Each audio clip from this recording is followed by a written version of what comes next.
Hello students, welcome to everybody on e-learning platform of St. Michael's Academy.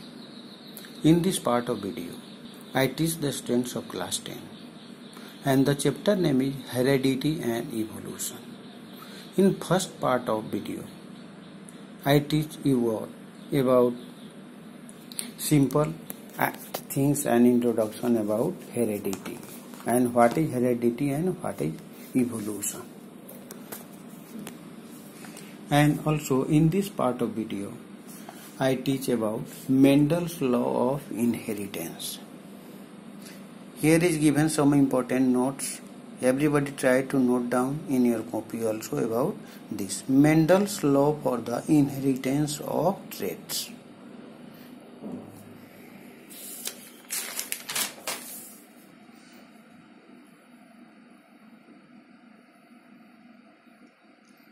Everybody note down these 2 pages in your copy also and try to learn for examination. Now I try to explain about these topics. What is this? Mendel's law for the inheritance of traits.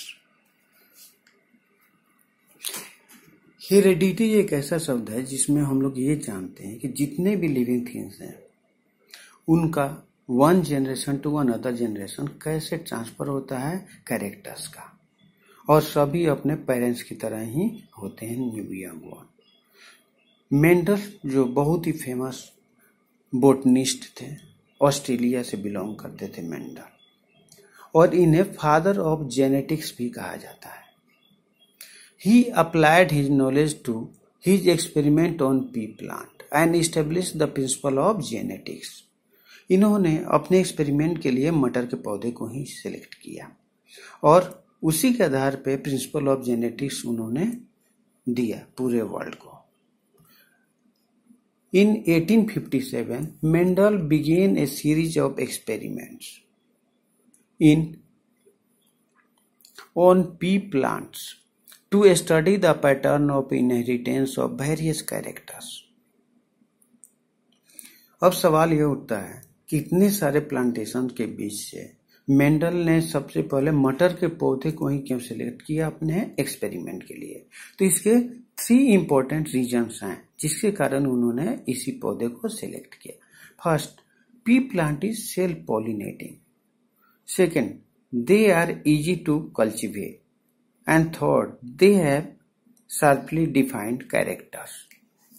इन तीनों merit के आधार पर उन्होंने मटर के पौधे को ही select किया अपने एक्सपेरिमेंट के लिए। अब जब उन्होंने एक्सपेरिमेंट किया, उस एक्सपेरिमेंट के आधार पे क्या रिजल्ट्स आए, तो इंपॉर्टेंट रिजल्ट्स के रूप में क्या है? 2 traits of characters were crossed. The F1 plant showed only one of the traits.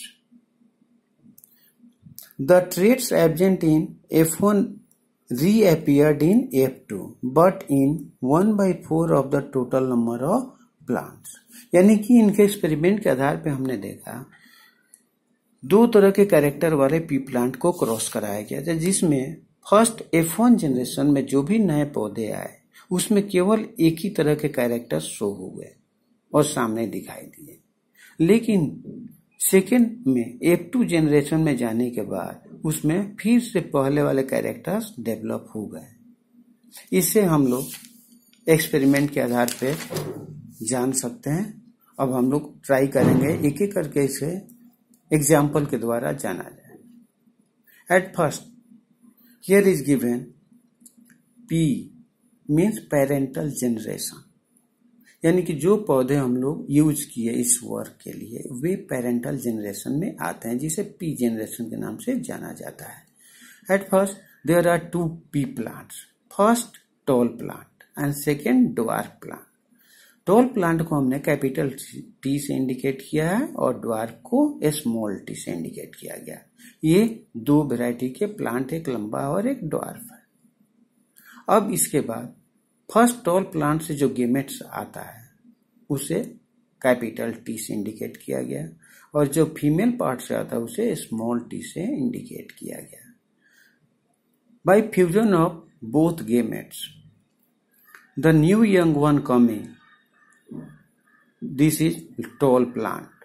यानी कि दोनों के फ्यूजन से जो न्यू प्लांट आया वो लंबा प्लांट होगा, जिसमें एक स्मॉल टी और एक कैपिटल टी एक साथ मिले और जाइगोट बना और इससे न्यू प्लांट बना, तो ये टॉल प्लांट होगा।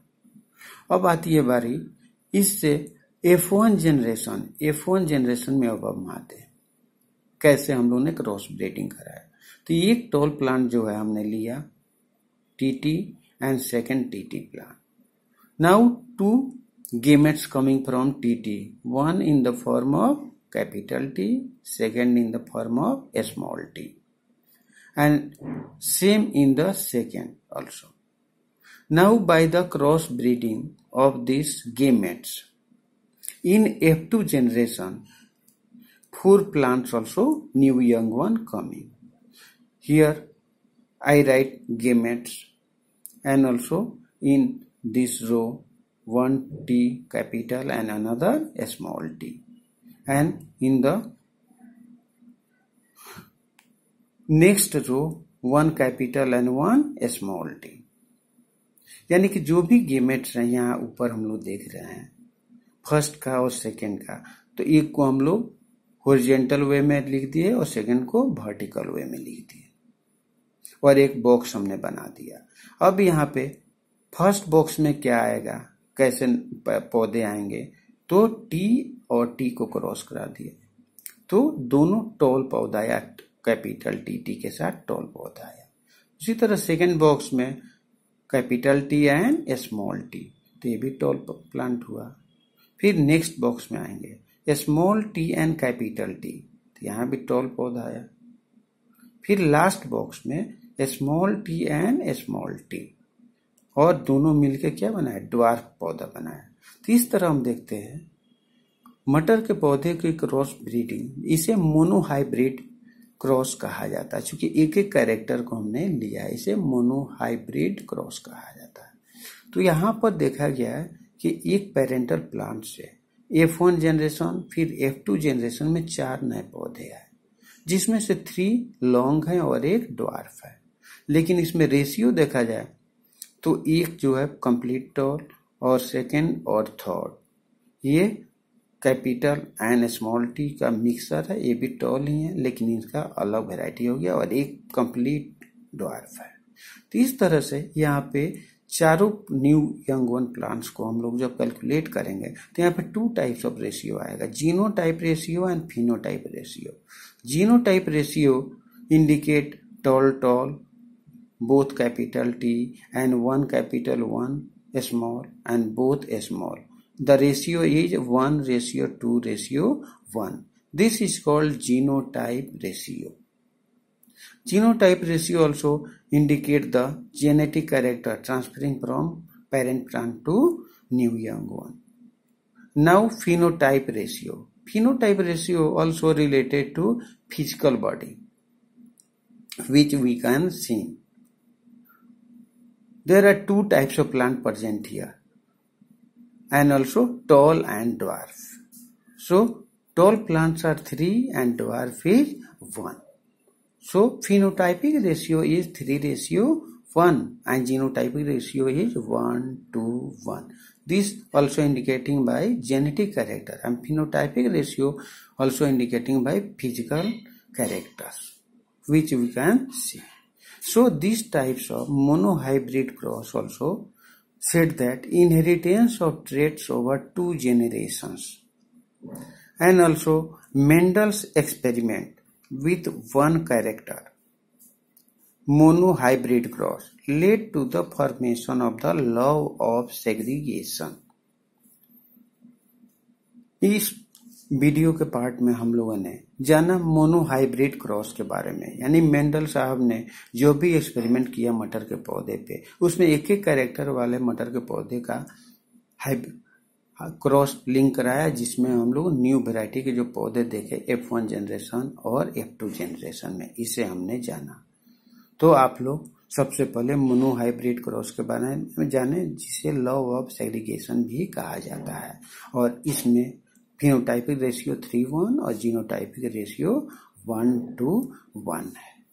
तो इस तरह से ये पार्ट हम लोग कंप्लीट तरह से करेंगे और हर स्टूडेंट अपने स्कूल के जितने भी स्टूडेंट्स हैं ये लोग फेयर कॉपी, स्कूल की कॉपी खरीदें और उस पर इस फेयर को कंप्लीट करें, क्योंकि ये मस्ट है। और 20 मार्क्स इंटरनल असेसमेंट में जो भी दिया जाएगा वो इस फेयर कॉपी के द्वारा ही पॉसिबल हो पाएगा।